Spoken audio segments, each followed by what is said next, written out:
Alright, let's rewind the clock. Picture British India in the late 1800s, chaos and confusion, after the 1857 War of Independence. Sir Syed Ahmad Khan steps up.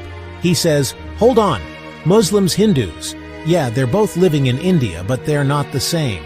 This idea that Muslims and Hindus are two different nations is what we call the two-nation theory. Now, why does this matter? Because it's the seed that eventually grows into Pakistan. Sir Syed noticed that Muslims had their own religion, culture, even language preferences. He argued if you try to lump everyone together under one system, someone's always going to lose out, usually the minority. Fast forward a few decades. Enter Allama Iqbal, the great poet-philosopher. In 1930, he gives his famous Allahabad address. And what does he say?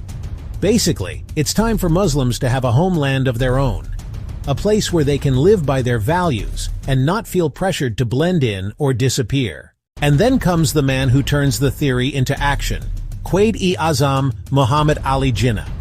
He takes the two-nation theory out of the textbooks and onto the streets.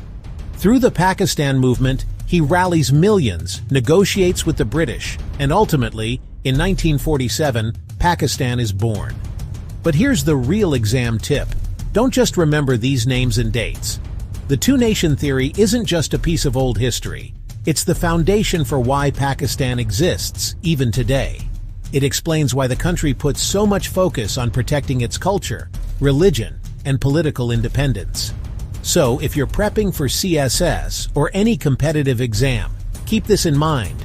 Understanding the two-nation theory helps you understand Pakistan's identity, its policies, and its place in the world. It's not just about the past. It's about why things are the way they are now, and why defending that identity still matters. Alright, that's your 3-minute crash course on the idea of Pakistan. Good luck with your prep.